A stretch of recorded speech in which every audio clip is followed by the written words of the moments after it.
I really like. This allows me to make my own fresh coffee grounds from coffee beans. And I just want to show you how easy it is to use this. First thing you want to do is you want to wash all the components, and there's a coffee ground catcher. You can wash this in soapy with some soap and water, neutral soap and water. And there's the basket and the basket cover, and also this little spoon here with a brush. You can wash that with soap and water. This is the upper grinder, I think it's called, and you're not supposed to immerse this ever in water. And it usually says to clean it with a wet, damp towel, and then to use the brush afterwards. So just basically be careful when you clean this. Also, it might be a little sharp. Don't immerse this in water, is what I'm getting from the instructions. And for this interior area, you can use this little brush to clean it out. Clean out the grounds. Anyways, just read the instructions and be careful to not put your fingers in there, because it looks like some blades down there that kind of look kind of sharp. It simply goes in here, and you rotate this clockwise. It locks in place, so it just, you can tell it's secure. When you're putting this on, this took me a little bit to figure out, well, not that long, but this part here is important. Just make sure it's near this part here, so when you turn it, it locks. If you put it over here, it's not going to really lock. And there's these notches, there's 3 of them. And then we want one to go into this spot here. And there's other spots for the other ones, and then you want to line up this little thing here. So basically, put it in like this, and turn the whole thing clockwise. It locks, or it click. And you want to make sure this is flat towards you, towards the front. So now, then you take some coffee beans, whichever you want, drop in the hopper here, plug it in, to the wall, tap on, and you want to set, see it's blinking 3 times, it's not at 0, I guess. So when it's on 0, it goes 5 times. And then you want to set this to, if you're going to do brew coffee, you do a medium. If you want to do espresso, you do fine. I guess you do extra fine if you want, but you do fine. And if you want to do French coffee press, you do coarse. Okay, so you have a French coffee press, but I generally use a brew coffee, and I'm not a big espresso drinker. So then you just push the button here, and it will grind based on how much you want. I set this at 2 right now. See that blinking here? It means it's set. And I push the button.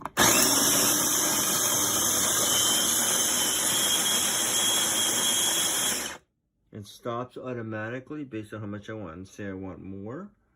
Okay, say I want 4 cups. Right? Push it again.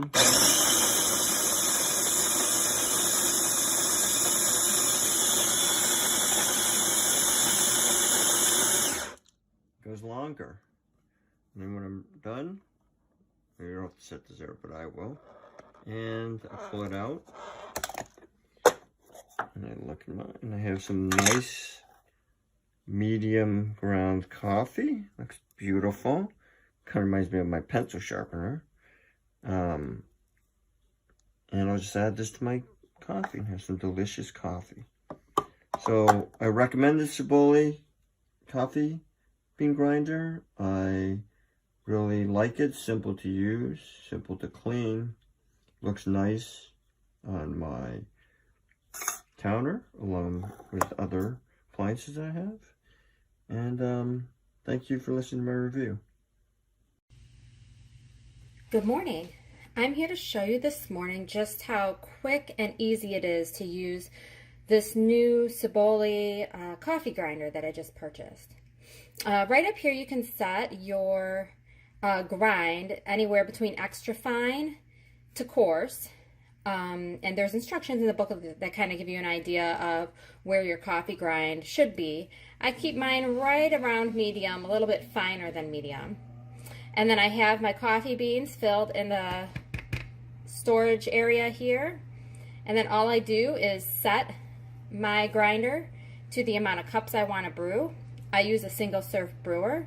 So I set it right around the 2 cups because I like a little bit of extra coffee grounds in my coffee. And then it's super simple. All I do is press the power button like this.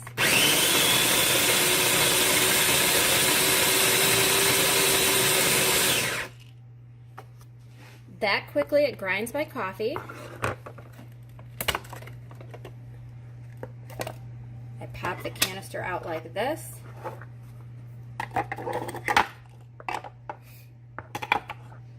And just like that. I usually do this up in my self-serve machine so I don't have to use 2 hands. But just like that, my coffee is ground and I am ready to brew my coffee. That quick. All right, here's what it looks like in person.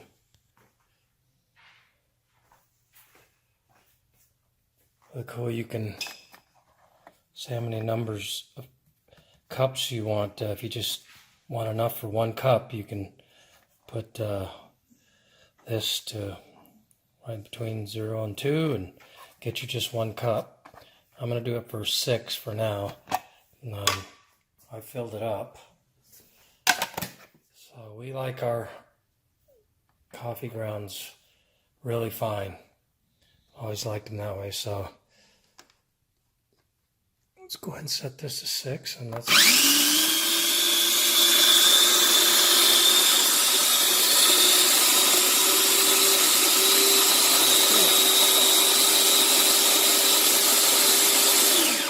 and it shut off after 6. Really cool.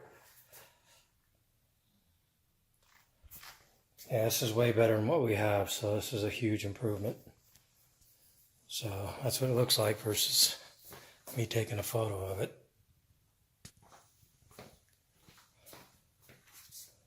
Really cool because you can leave these in here and keep them fresh and just get what you need daily. So there it is. Good morning. Sorry about the noise of the kettle. Today I'm going to be reviewing my new coffee grinder by Sboly. This grinder has a nice function that it has an airtight area that you could pour your beans into to store. And then what makes that nice is that when you're ready to grind, you just would select how many cups you want to grind and then push the button and it would just take that amount of beans. But I don't like to store my beans there.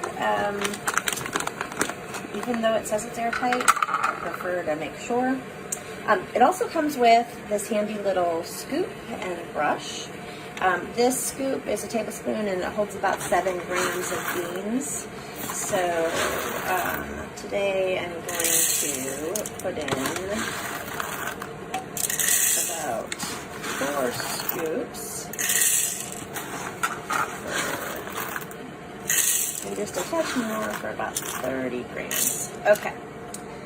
Now, when I was looking to buy a grinder, you find that the complaint on grinders that have plastic, hold on a minute, sorry, this takes 2 hands, plastic reservoirs is that they have a bunch of static and end up making a huge mess. That wasn't something that was just commented on this grinder. It was all grinders that have plastic. Well, I did a little research because I couldn't figure out, I was like, well, it can't be a function of the grinder. So what I found out was that if you take a paper towel and drop just a couple drops of water on your beans, not a bunch, just a few. That's going to take care of the static. Now, the problem with this is that sometimes that wants to hold the beans in place, so you have to be willing to jostle the machine a little bit to force the beans down. Sorry about the dog. I like to keep my grinder on course because I use a French press, and this setting right here is the perfect setting for a French press. The grounds come out perfectly like breadcrumbs. You can go all the way to the extra fine, and that is for drip machines, and it is super duper fine. So I'm going to set it for 4 and turn it on. Okay, it may not sound quiet to you. When you take the lid off, it kind of wants to stop. It may not sound quiet to you, but in the next room, it's quiet.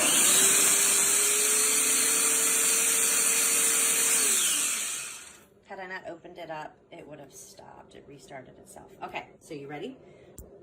There are my coffee grounds. There is no mess. They will be ready to pour in my French press, and they are perfect. Oops, my French press is sitting over here.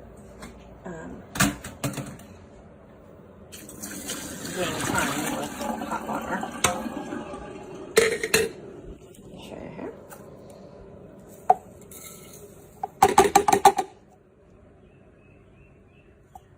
Hardly any mess at all. Do you see any mess around here? Nope, no mess.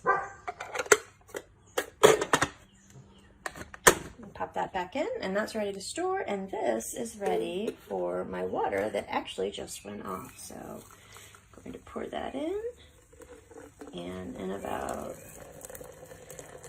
5 minutes or so, I'm going to enjoy a nice cup of coffee. So happy Sunday to you guys. I hope you appreciated this and found it helpful. I found that this is a pretty good grinder, and I'm really happy with it. Thanks. Okay, so things that are good for people with disabilities. This lifts off really easily. If you can't pinch, which I couldn't for a long time, you can easily push it up from the edge just by sliding your hand up. You can even use your whole hand. This is so easy to push. You don't have, it's super smooth, and you don't have to pinch it, because I don't have any strength if I pinch that small. And so that's super helpful. This button, you just push, and you push again. You can push it with almost anything. So if you're using a any sort of assistive device, you can push it. This turns to choose, and it turns super smoothly and easily. It's large, and you can grip it with basically any assistive device that you use for gripping things. It's not stiff. It's got little bumps on it, and so anything with the rubber on the inside will work, or if you can do pincher grips this size, then you can do it yourself. And then getting this thing out, it took me a minute to figure out. You have to hook behind here, and I can't do it with one hand at all, but that's how I get it out, is with 2 hands. And I just pop it out, and it slides out. So hang on, here, let me, 2 hands, there we go. It just pops out, and then this lid is really easy to pick up. And again, you can do it by sliding your hand up the side if you need to. So all in all, really good for people with disabilities.